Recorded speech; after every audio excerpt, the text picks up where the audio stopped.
আমার নাম সীমা। বাবা মা বলতো, তুই আমাদের মান সম্মান ধুলোয় মিশিয়ে দিয়েছিস। জানি না আমি কি এমন কাজ করেছি যার জন্য তাদের মান সম্মান নষ্ট হয়েছে। আমি একজন প্রতিবন্ধী মেয়ে। বাবা মা আমাকে বিষ দিয়েছিলেন। তাদের চোখে আমি মারা গিয়েছিলাম। তারা আমাকে মরা ভেবে বহু দূরে ফেলে আসেন, কিন্তু একজন মহৎ ব্যক্তি দেখতে পেয়ে আমার জীবন বাঁচান আর আমাকে তার বাড়িতে নিয়ে যান। কয়েক বছর পর আমি যখন 15 বছর বয়সী হলাম, তখন তিনি আমাকে বিয়ে করলেন। আমি তার সাথে সুখেই ছিলাম। কিন্তু একদিন আমাদের বাড়ির কাজের মেয়ে কাঁদতে কাঁদতে আমাকে বলল, ম্যাডাম, আমি আর এসব দেখতে পারছি না। তাকে জিজ্ঞেস করলে সে বলল, আপনি আপনার বিছানার তোশক সরালেই দেখতে পাবেন এবং নিজেই বুঝতে পারবেন যে স্যার আপনার প্রতি কেন এত সদয়। আমার স্বামী রাতে ঘুমিয়ে গেলে পরে বিছানা তোশক সরাতেই আমার মাথায় তো আকাশ ভেঙে পড়ল। মনে হলো আমার জীবন বেরিয়ে যাবে, কারণ তোশকের নিচে যা দেখলাম। ভিডিওটি শুরু করার আগে একটি কথা বলতে চাই। আপনি যদি আমাদের এই চ্যানেলটি নতুন দর্শক হয়ে থাকেন তাহলে চ্যানেলটি সাবস্ক্রাইব করে পাশে থাকবেন। তো আমার বাবা একজন প্রাইভেট কোম্পানিতে চাকরি করতেন। মায়ের চাকরি করার খুব ইচ্ছে ছিল, কিন্তু মায়ের সৌন্দর্যের কারণে বাবা তাকে বাইরে গিয়ে চাকরি করতে দেননি। বাবার চেয়ে মা বেশি শিক্ষিত এবং মা বলতেন, তোর বাবা আমার সামর্থ্যকে হিংসে করে, তাই আমাকে চাকরি করতে দেয় না। তাদের দুজনের একে অপরের সাথে একদমই মিলত না। সবসময় ঝগড়া লেগেই থাকত। মা সারাক্ষণ দামি দামি জিনিস ব্যবহার করতে চাইতেন। দারিদ্র্যকে তিনি মোটেই মেনে নিতে পারতেন না। যদিও আমাদের বাড়িতে কোনো কিছুরই অভাব ছিল না, বাবা যা ইনকাম করতেন তাতে সংসার ভালোভাবেই চলে যেত। তারা দুজনেই আমার জন্য খুশি ছিলেন। কিন্তু যখন জানতে পারেন যে তাদের মেয়ে প্রতিবন্ধী, তখন তারা একে অপরকে দোষারোপ করতে শুরু করেন। মা তার বন্ধুদের বলতে লজ্জা পেতেন যে তার মেয়ে প্রতিবন্ধী, আর বাবা আমার দিকে ফিরেও তাকাতেন না। আমি সারাদিন কাজ থাকতাম, শুধুমাত্র আমার দাদি আমার যত্ন নিতেন এবং আমার কাছে সারাদিন বসে থাকতেন। এভাবে আমার বয়স 12 বছর হয়ে গেল। আমাকে কোথাও যেতে দেওয়া হতো না। আমি ছোট থেকেই বাবা মায়ের ঝগড়া মারামারি দেখে বড় হয়েছি। মায়ের মতো সৌন্দর্য আমি উত্তরাধিকার সূত্রে পেয়েছিলাম, কিন্তু এমন সৌন্দর্যে কী লাভ যেখানে আমার বাবা মা আমাকে ভালোবাসেন না। আল্লাহ আমাকে হাত উপর করে সুন্দর চেহারা দিয়েছেন, কিন্তু চলাফেরা করার মতো পা দেননি। মা বলতেন, জানি না কোনো অপরাধের শাস্তি হিসাবেই প্রতিবন্ধী মেয়ে আমার কপালে জুটেছে। বাবা বলতেন যে মেয়ে নিজের পায়ে হাঁটতে পারে না, তাকে বিয়ে করবে কে, সারা জীবন আমাদের ঘাড়ে বোঝা হয়ে থাকবে। আমি চাইতাম বাবা মা আমাকে ভালোবাসুক, কিন্তু তারা আমার দিকে ফিরেও তাকাতেন না। তারা একে অপরের সাথে ঝগড়া মারামারি করতে থাকেন আর একে অপরের থেকে আলাদা হতে চাইতেন। মা বাবাকে বলেছিলেন, আমাকে ডিভোর্স দাও, আমি তোমার সাথে থাকতে চাই না। আর এর সবচেয়ে বড় কারণ ছিলাম আমি। তিনি আমাকে অনাথ আশ্রমে রাখতে চাইতেন, কিন্তু দাদির কারণে সেটা হতে পারেনি। হঠাৎ যখন দাদির শরীর খারাপ হতে শুরু করল, তখন কেউ আমার দিকে ফিরেও তাকাত না। আর তাদের চিকিৎসা যেমন তেমনভাবেই চলছিল। তার এই অসুস্থতার 1 মাস পরে দাদি চিরকালের জন্য ভগবানের কাছে চলে গেলেন। আমি অনেক কেঁদেছিলাম আর ভগবানকে বলেছিলাম আমাকে তার কাছে ডেকে নিতে। দাদির মৃত্যুর কয়েকদিন পরেই মা বাবার ঝগড়া আরও বেড়ে গেল। মাদার সমস্ত রাগ আমাকে মেরে মেটাত। মা বাবার অনুপস্থিতিতে অন্য লোকের সাথে দেখা সাক্ষাৎ করত। মা আমাকে ধমকে বলেছিলেন আমি যেন এই ব্যাপারটা কাউকে কিছু না বলি। তারপর একদিন কোনো একটা বিষয় নিয়ে বাবা মায়ের মধ্যে প্রবল ঝগড়া শুরু হয়। তারপরে মা আমাকে নিজের হাতে খাওয়াতে শুরু করেন। আমি অবাক হয়ে ভাবলাম, মায়ের কি হলো যে তিনি আমাকে নিজের হাতে খাওয়াচ্ছেন? কিন্তু জানতাম না যে এই খাবারে বিষ মেশানো আছে। আমি অজ্ঞান হয়ে গেলে বাবা মা ভাবলেন আমি মরে গেছি। তারপর তারা আমাকে দূরে একটা রাস্তার পাশে ফেলে দিয়ে আসেন। তখন আমার বয়স 15 বছর। আমি শুনেছিলাম বাবা মায়েরা তাদের সন্তানের জন্য নিজের জীবন দিতে পারেন। সন্তানের জীবনে আসা প্রতিটা সমস্যা দূর করার চেষ্টা করেন। কিন্তু আমাকে বিষ দেওয়ার সময় আমার বাবা মায়ের হাত একটু কাঁপেনি। হয়তো তাদের ভিতরে মানবতা শেষ হয়ে গিয়েছিল। তারা একে অপরের থেকে আলাদা হতে চেয়েছিলেন, আর আমি তাদের মধ্যে বাধা হয়ে দাঁড়িয়েছিলাম। কিন্তু আমাকে মারার কি দরকার ছিল তারা আমাকে কোনো অনাথ আশ্রমে ফেলে দিতে পারতেন। তারা ভেবেছিল হয়তো আমি মরে গেছি। কথায় বলে যে বাচ্চা এসে ভগবানের চেয়েও বড় একজন ভালো মানুষ সময় মতো আমার জীবন না বাঁচালে আমি সত্যিই মরেই যেতাম।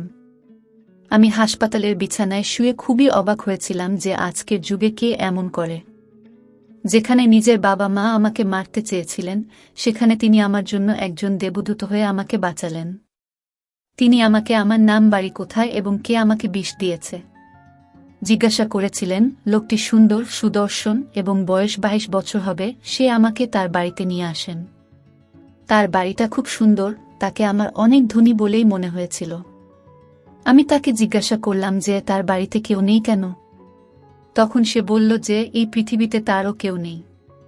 লোকটি আমাকে বলল চাইলে আমি এখানে থাকতে পারি। প্রথমে আমি খুব দ্বিধায় পড়লাম যে আমি কিভাবে পরপুরুষে বাড়িতে থাকব, কিন্তু আমার কোনো উপায় নেই। আমি বললাম, আপনি যদি আমাকে কোনো কাজ দেন। তিনি হেসে বললেন, তুমি পৃথিবীতে কাজ করার জন্য আসোনি। আমার বাড়িতে কাজ করার জন্য অনেক কাজের লোক আছে। তিনি আমার খুব যত্ন নিতেন। আমার সময় ভালোভাবে চলতে লাগল। আর আমার এখন 19 বছর। আমি ধীরে ধীরে তাকে মনে মনে পছন্দ করতে লাগলাম। সে আমার দেখাশোনা, যত্ন যেভাবে করত তাতে আমার মনে তার জন্য ভালোবাসা বাড়তে থাকল। কিন্তু কখনো প্রকাশ করিনি, কারণ আমি জানতাম যে তার এবং আমার মধ্যে কোনো মিলই নেই। তারপর একদিন হঠাৎ সে নিজেই আমাকে তাকে বিয়ে করার কথা জিজ্ঞেস করল। আমি অবাক হয়ে গেলাম যে কেন সে আমার মতো একজনকে বিয়ে করতে চাইছে। সে আমাকে বলল যে আমি তোমাকে ভালোবেসে ফেলেছি। আমিও তার কথা বিশ্বাস করেছিলাম, কারণ তার চোখে ভালোবাসার আভাস স্পষ্ট দেখা যাচ্ছিল। এরপর সে আমাকে শপিং করতে নিয়ে যায়। তারপর একদিন আমাকে বিয়ে করে। আমি ভাবছি এটা কোনো স্বপ্ন মনে হয়। আল্লাহ আমার ভাগ্যে এই সুখ লিখে রেখেছিলেন। আমি তার সাথে খুব খুশি। এই পৃথিবীতে আমি বাঁচার অবলম্বন পেয়েছি। আমি তার জন্য প্রতিদিন সেজেগুজে বসে থাকতাম। সে আমাকে বলেছিল তার একটা বড় বিজনেস আছে এবং সে খুব ধনী। আমাকে নিয়ে কোথাও যেতে কখনো লজ্জা বোধ করেনি। আমি তার সাথে প্রতিটা পার্টিতে যেতাম। তার বন্ধুরা সবাই অবাক হয়ে যেত যে এত হ্যান্ডসাম ছেলে একজন প্রতিবন্ধী মেয়েকে বিয়ে করেছে কিভাবে। আমি ও কম সুন্দরী না, কিন্তু বলা হয় সুখ ক্ষণস্থায়ী, কারো না কারো নজর লেগে যায়। আমি আল্লাহর কাছে প্রার্থনা করতাম আমার উপর যেন কারো নজর না লাগে। আমি আর কাজের মেয়ে সমীর একে অপরের সাথে সুখে ছিলাম। একদিন কাজের মেয়ে খাবার দিতে এসে বলল, ম্যাডাম, এসব অপরাধ আমি সহ্য করতে পারছি না। আমি বললাম, কোনো অপরাধের কথা বলছো তুমি? তখন সে বলল, ম্যাডাম, রাতের ঘুমানোর পরে আপনার নিজের বিছানার নিচটা অবশ্যই দেখবেন। আমি কারণ জিজ্ঞেস করতেই সে বলল, ম্যাডাম, আমি আপনাকে কিছুই বলতে পারবো না, না হলে আমার অবস্থা খারাপ হয়ে যাবে। আপনি দেখলে সব বুঝতে পারবেন। শুধু আমাকে কিছু জিজ্ঞেস করবেন না। আমি আপনাকে কিছুই বলতে পারবো না, না হলে কাজ তো যাবেই। আর না জানি সাহেব আমার কি অবস্থা করবেন। আর আমার এই কথা প্লিজ সাহেবকে বলবেন না, তাহলে তিনি আমাকে বাড়ি থেকে বের করে দেবেন আর আমাকে না খেয়ে মরতে হবে। আমি অবাক হয়ে ভাবলাম, আমার স্বামীর এত নির্ভরযোগ্য দাসী কেন এ কথা বলছে। রাতে স্বামী ঘুমানোর অপেক্ষা করতে করতে ভাবতে লাগলাম, বিছানার নিচে কি এমন আছে যেটা আমি আজ পর্যন্ত জানতে পারিনি। সে ঘুমানোর পরে আমি বিছানার নিচে দেখতেই পায়ের নিচ থেকে মাটি সরে গেল, কারণ সেখানে হাতের তৈরি 4টি পুতুল পড়ে আছে, আর তাদের সবার পা ভাঙ্গা এবং গায়ে সূচ ফোটানো। সেগুলো সবই আমার মতো দেখতে। এসব দেখে খুব ভয় পেয়ে গেলাম। ভয়ে আমার শরীর কাঁপতে লাগল। আমি সবাইকে জিজ্ঞেস করতে চাইছিলাম, আমি সঙ্গীকে জিজ্ঞাসা করতে চাইছিলাম, কিন্তু সেই কাজের মেয়েটি ভীত মুখ মনে পড়ে গেল। তাকে কথা দিয়েছিলাম কাউকে কিছুই বলবো না। সে বলতো, ম্যাডাম, আপনি আমার শুভাকাঙ্ক্ষী। আপনি যদি কিছু বলেন তবে তিনি আপনার সাথে খারাপ ব্যবহার করা শুরু করবেন এবং আমাকে চাকরি থেকে বের করে দেবেন। আমি আমার ছোট ছোট বাচ্চাদের নিয়ে কিভাবে বাঁচব? পরের দিন সকালে আমি কাজের মেয়েকে জিজ্ঞাসা করলাম, বিছানার নিচে 4টি পুতুল ছিল, কিন্তু এখন সেখানে কিছুই নেই। তুমি আমাকে বলো এসবের মানে কি? আমার কাছ থেকে কিছু লুকিও না, আমি তোমার কথা কাউকে বলবো না। সে বলল, ম্যাডাম, আপনি কি কিছুই বুঝতে পারছেন না? তিনি আপনার প্রতি এত দয়ালু কেন? আপনার আগে এখানে আরও অনেক মেয়ে সাহেবের সৌন্দর্যে মুগ্ধ হয়ে সাহেবকে বিয়ে করেছিলেন, সেই মেয়েরা। সে কিছুক্ষণ চুপ থেকে বলল, ম্যাডাম, আপনি খুবই নিষ্পাপ। আপনি সাহেবের থেকে দূরে থাকবেন। কাজের মেয়ের কথা শুনে নিজের কানকে বিশ্বাস করতে পারছি না। আমি তাকে বললাম, আগে বলো, পুতুল দিয়ে কি হয়? সে বলল, ম্যাডাম, আমি নিজে দেখেছি। আগের ম্যাডামদের বিছানার নিচে সাহেব পুতুল রাখতেন, আর কিছুদিন পরেই সেই ম্যাডামরা মারা যেতেন। সাহেব আমাদের বলেছিলেন কাউকে কিছু না বলতে। কাজের মেয়ের কথা শুনে আমি অস্থির হয়ে পড়লাম। আমি তার কাছে পরামর্শ চাইলাম, আমাকে বলো এখন আমি কি করব? সে বলল, ম্যাডাম, নিজের জীবন বাঁচাতে আপনার এখান থেকে পালিয়ে যাওয়া উচিত। ভিডিওর মাঝখানে একটি কথা বলতে চাই, যারা আমাদের এই চ্যানেলটি নতুন দর্শক তারা চ্যানেলটি সাবস্ক্রাইব করে আমাদের সাথে থাকবেন। ম্যাডাম, কাছে একটি এনজিও আছে যেখানে নিঃস্ব মেয়েদের রাখা হয়, আপনি সেখানে চলে যান, সেখানে গেলে আপনি বেঁচে যাবেন। এবং কাজের মেয়ের কথা শুনে আমি খুব ভয় পেয়েছিলাম, কিন্তু আমার মন কিছুতেই মানতে চাইছিল না। সে আমার এত যত্ন নেয় এবং আমার চিকিৎসা নিয়ে এত চিন্তিত। সে বলতো, আমি ডাক্তারদের সাথে কথা বলেছি এবং ডাক্তার আমাকে আশা দিয়েছে যে তুমি তাড়াতাড়ি ঠিক হয়ে যাবে এবং নিজের পায়ে দাঁড়াতে পারবে। যে আমাকে এত ভালোবাসে, সে কিভাবে আমার জীবন নিয়ে নেবে? আমি কিছু বুঝতে পারছি না, কাকে বিশ্বাস করব আর কাকে নয়। অন্য একজন কাজের মেয়েকে নিয়ে এলে ও একই কথা বলল। এখন দ্বিতীয় কাজের মেয়ের মুখে একই কথা শুনে আমি সত্যিই ভয় পেয়ে যাই। সেই চাকরানী আমার খুব সাহায্য করেছিল। সে ট্যাক্সি ডেকে আমাকে ট্যাক্সিতে বসিয়ে ড্রাইভারকে বলল ম্যাডামকে এনজিও গেটে নামিয়ে দিয়ে, ও গাড়িতে করে ড্রাইভার আমাকে এনজিও গেটে নামিয়ে দেন। আমি হুইল চেয়ারে বসেছিলাম। কিছুক্ষণ পরে আমার মা আমাকে দেখে গাড়ি থামিয়ে আমার কাছে এলেন। আমাকে জীবিত দেখে তিনি কাঁদতে লাগলেন। মাকে দেখে আমি ভয় পেয়ে গেলাম। ভাবলাম আবার হয়তো বাড়িতে নিয়ে গিয়ে আমাকে বিষ খাওয়াবেন আর আমি পালাতে পারব না। আমার চোখে ভয় দেখিয়ে তিনি লজ্জিত হয়ে আমাকে বললেন, মা, আমাকে ক্ষমা করে দে। আমি তোর সাথে খুব অন্যায় করেছি। আমি ভেবেছিলাম তুই মরে গেছিস। তিনি আমার দিকে এগিয়ে এলে আমি রেগে গিয়ে বললাম, খবরদার, তুমি যদি আমার কাছে আসার চেষ্টা করো তবে আমি তোমাকে ক্ষমা করব না। তিনি আমার পায়ের কাছে পড়ে বললেন, সেদিন তোকে মেরে ফেলার সিদ্ধান্ত আমার না, তোর বাবার ছিল। আমি সেই সময় খুব অসহায় ছিলাম, কিন্তু এখন তুই আমার সাথে থাকবি। কিছুদিন আগে তোর বাবার সাথে আমার ডিভোর্স হয়ে গেছে। আমি বললাম, কিভাবে বিশ্বাস করব যে তুমি বাড়ি নিয়ে গিয়ে আমাকে মেরে ফেলবেন না, আমার সাথে খারাপ ব্যবহার করবে না? আমার মা কাঁদতে কাঁদতে বললেন, মা, আমাকে বিশ্বাস করো, আমাকে একটা সুযোগ দিন। তার কথা শুনে আমার মন গলে গেল, তাই আমিও তাকে জড়িয়ে ধরে অনেক চোখের জল ফেললাম। তিনি আমাকে তার বাড়িতে নিয়ে এলে আমি জিজ্ঞাসা করলাম, বাবা, আর তোমার ডিভোর্স কেন হয়েছে? মা বললেন, তোর বাবা আমার সাথে থাকতে চায় না। সে হুমকি দিয়েছিলেন যে যদি আমি তোর সাথে এই কাজের সমর্থন না করি তাহলে আমাদের দুজনকেই মেরে ফেলবে। আমি ভয়ে তার সঙ্গ দিয়েছিলাম, কিন্তু আমার এত দুর্বল হওয়া উচিত হয়নি।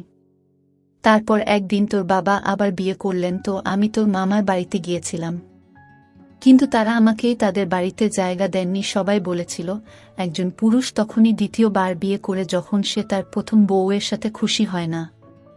তুই তো স্বামীকে খুশি রাখতে পারিসনি, সেই জন্যই সে দ্বিতীয় বিয়ে করেছে।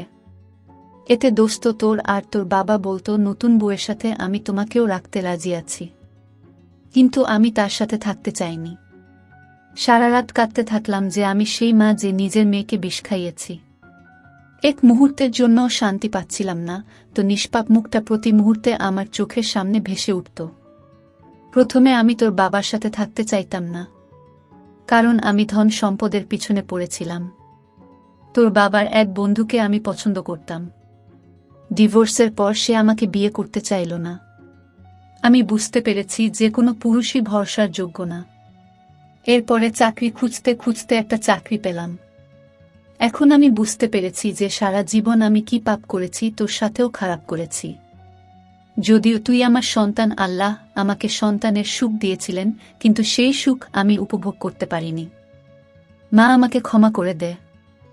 আমি তাকে আর কষ্ট দিতে পারলাম না, তাই আমাকে ক্ষমা করে দিলাম। মা খুশি হয়ে বললেন, এখন আমি তোকে ছেড়ে কখনো যাবে না। এতদিন কোথায় ছিলি মা? আমি বললাম, যখন তোমরা আমাকে মেরে ফেলে দিয়েছিলে তখন একজন লোক আমাকে তার বাড়িতে নিয়ে চিকিৎসা করিয়ে তারপর আমাকে বিয়ে করে। কিন্তু পরে জানতে পেরেছি যে সে ভালো লোক নয়।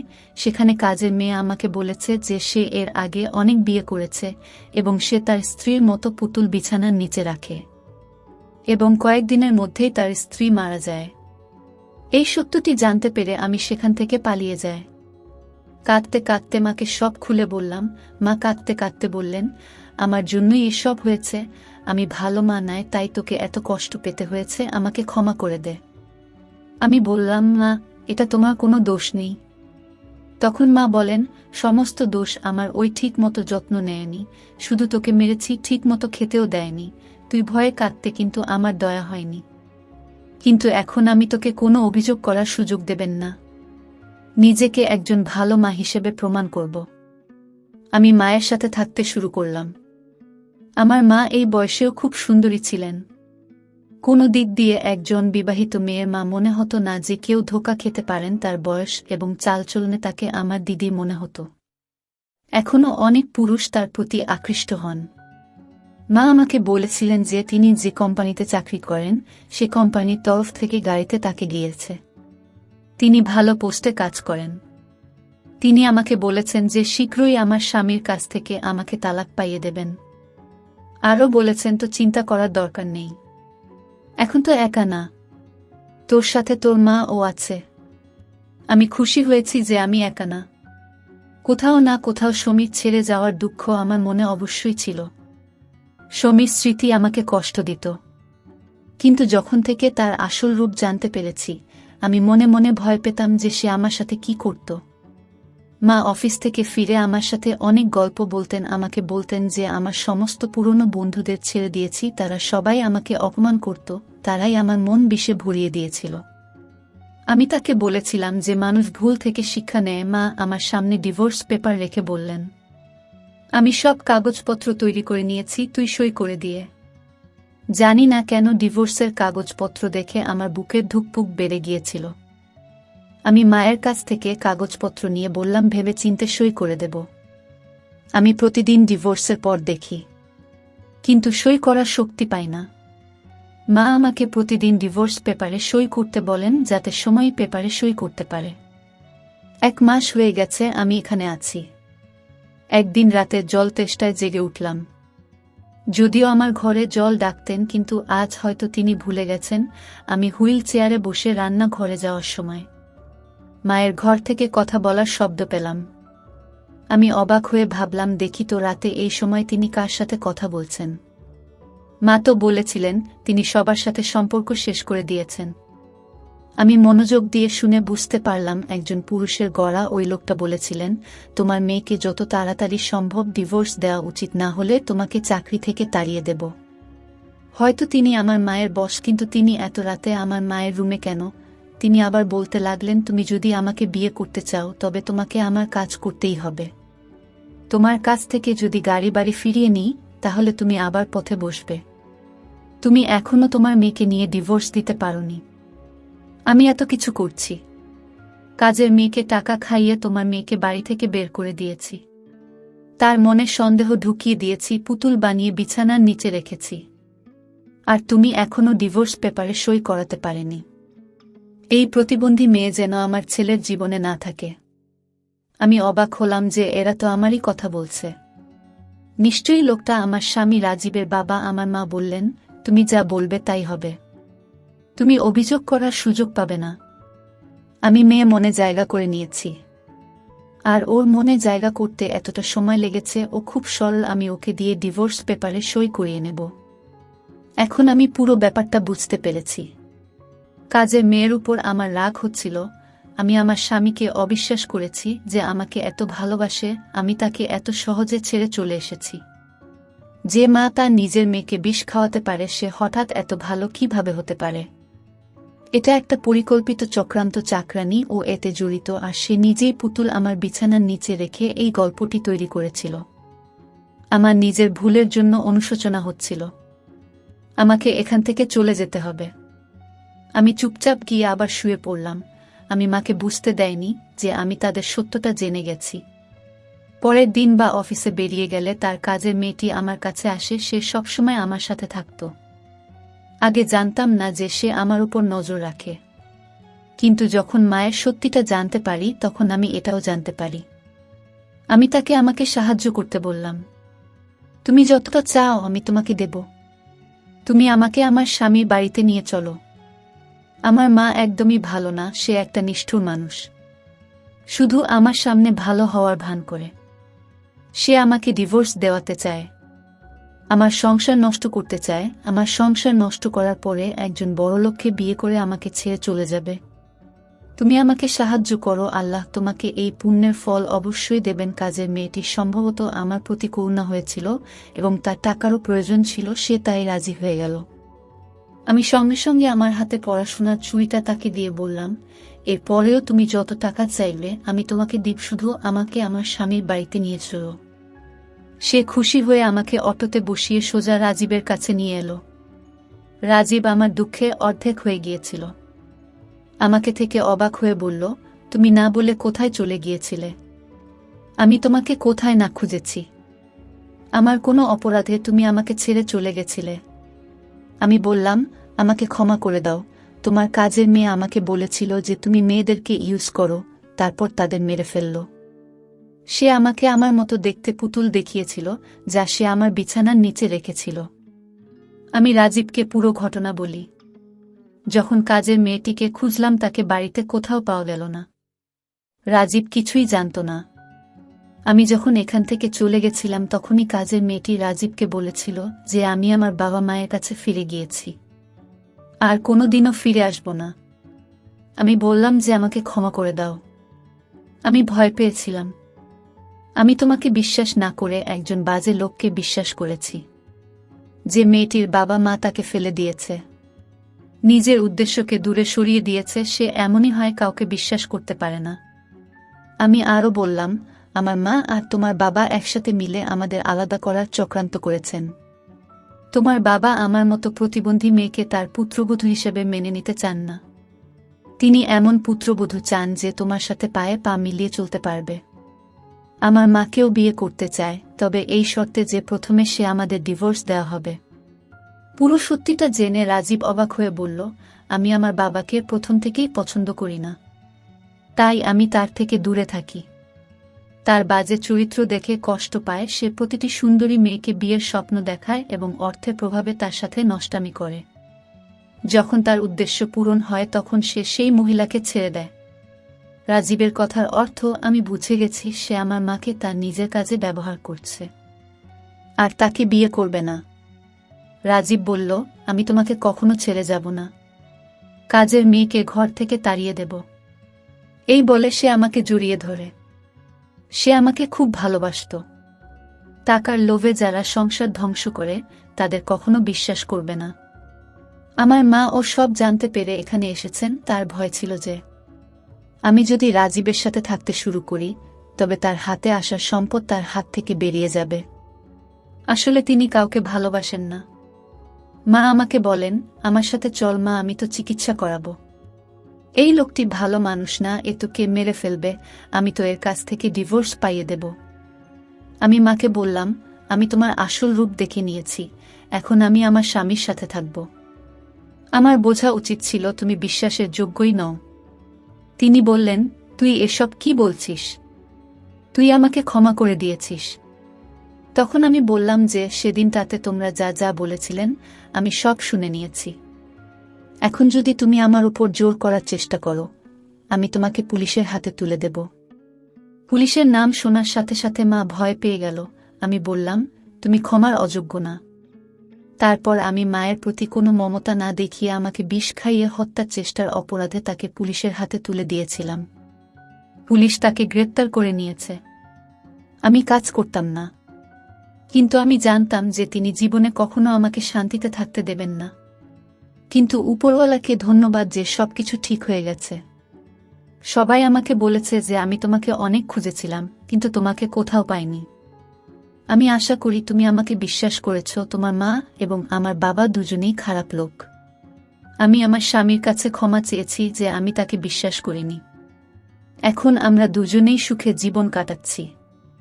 আমার স্বামীর সাথে আমার চিকিৎসার জন্য আমি বিদেশে এসেছি। ডাক্তার আমাকে বলেছেন যে অপারেশন পরে আমি হাঁটতে পারব। অপারেশনের পর আমি ধীরে ধীরে সুস্থ হতে শুরু করি এবং নিজের পায়ে হাঁটতে শুরু করি। আমার স্বামী আমাকে খুব সাহায্য করেছে। এখন আমরা দুজনে অনেক সুখের সংসার করছি।